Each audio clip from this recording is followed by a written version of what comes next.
Hi guys, greetings to you all. Welcome back again to my channel. How are you all doing? I believe you all are doing great.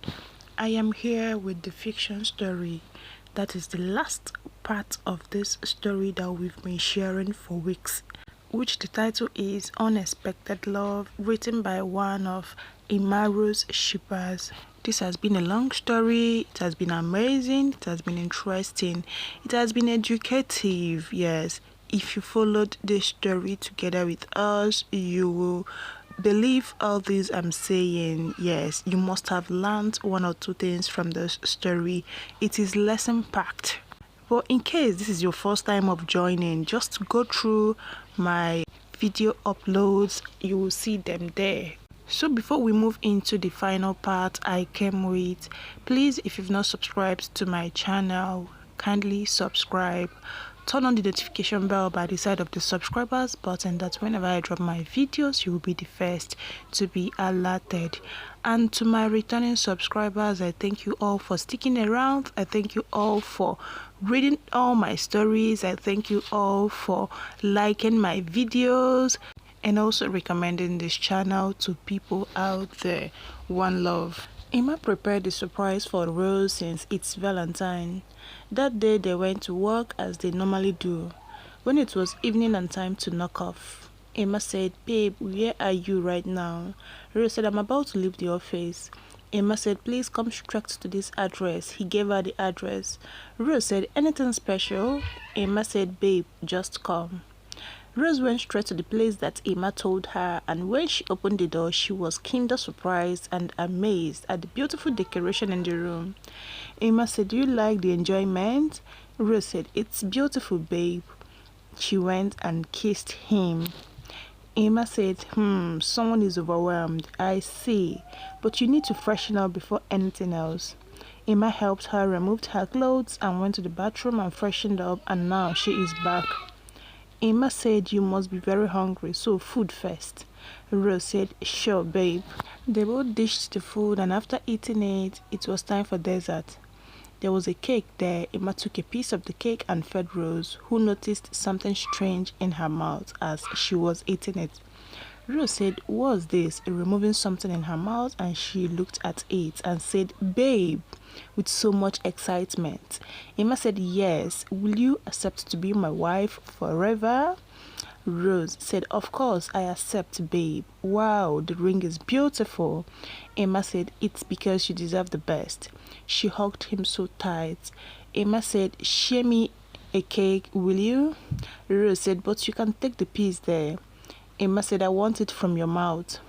Rose blushed because she knew Emmanuel's intention. Rose took a piece of the cake and kept it in her mouth, then kissed Emmanuel while sharing it. Emmanuel dipping the kiss, and Rose was enjoying it as well. Emma said, "Oh wow, best Valentine ever." Rose said, "You can say that again." Emma said, "I can't wait to make you my wife in a week's time." Rose said, "In a week?" Emma said, "Yes, in a week. Or maybe you want to have a big wedding. I can wait." Rose said, "Of course, I want a simple wedding, just friends and family. I can't wait to be called Mrs. Rosalind Afije Omo." Emmanuel said, "And I can't wait to be the best husband and dad to our children." Rose said, "Children?" Emma said, "Yes, children." Rose said, "So soon?" Emma said, "There's no special time for having children. All I want is to have children with you, that's all." Rose said, "Oh, wow." Rose informed her mom, and the mom informed his parents. The friends were informed, even the media published the upcoming wedding. The whole city knew. Days have passed, and on Thursday of the week they did their civil ceremony. They registered their marriage in a court. On Friday they did their traditional wedding, and now it's Saturday.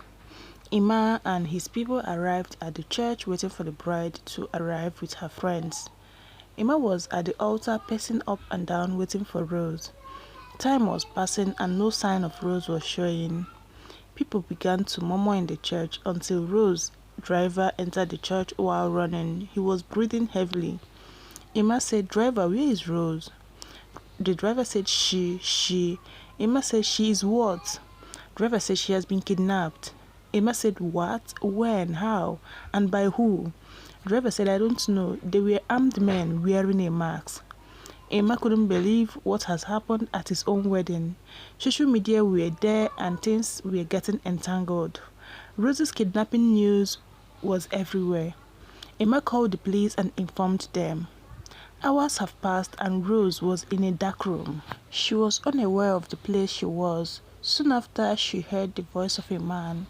The man said, "Hello, pretty." Rose said, "This voice sounds familiar. George?" George said, "Yes, you got it right. It's me, George, your future husband." Rose said, "What do you mean, future husband?" George said, "It's because you and I are going to get married and then go for a honeymoon." Rose said, "In your dreams. Just free me already. I don't want to be here. My husband must be waiting for me." She was so stressed. George said, "I'm sure he must be waiting for you, but he will have to keep waiting because you are not leaving this place." Rose said, "Emma won't spare you." George went close to where Rose was, trying to touch her. Rose said, "Stay away from me. No one has the right to touch me except Emma." George said, "You better start getting used to my touch, babe, because you and I are going to get married." Rose said, "I will never marry you." George said, "Then I will have to force you. Stay here like a good girl and I'm going to bring a pastor to marry us." Emma has been restless together with Rose's mom. They are waiting for the police to give them a clue on what might have happened or who kidnapped Rose. On the other hand, Rose's condition has worsened and she isn't feeling well at all. After some hours, the police called Emma, informing him of a suspicious place and the possibility of Rose being there. He didn't inform anyone about what the police said. He just left the house. Emma is heading to the place while George brought a pastor trying to marry Rose, who was in a bad condition. As they struggled, they heard a voice. Emma said, "Stop." Rose realized that it was Emma's voice and she was relieved that he has come to save her. George said, "You? Today I will not spare you. You snatched my Rose from me and now I will kill you and make her completely mine." Emma said, "In your dreams." Emma punched George and they began fighting. Emma was so angry and if it were up to him, he could have killed him. Rose, who had no strength left, pleaded with Emma to let George go and let the police handle him. No soon after, the police were there and apprehended George. Rose, who couldn't stand anymore, was feeling dizzy. She was falling on the ground when Emma held her. Emma said, "Babe, look at me." Rose said, "You came, Emma." Emma said, "Of course, I had to come to save you. Everything will be alright. Hold on." Rose said, "I'm tired, Emma." Just like that, she fainted. Emma said, "Rose, Rose." She didn't wake up. Emma took Rose to the hospital and on their way he informed everyone about the situation. Rose's mom and Emma's parents and friends rushed to the hospital where Emma has taken Rose.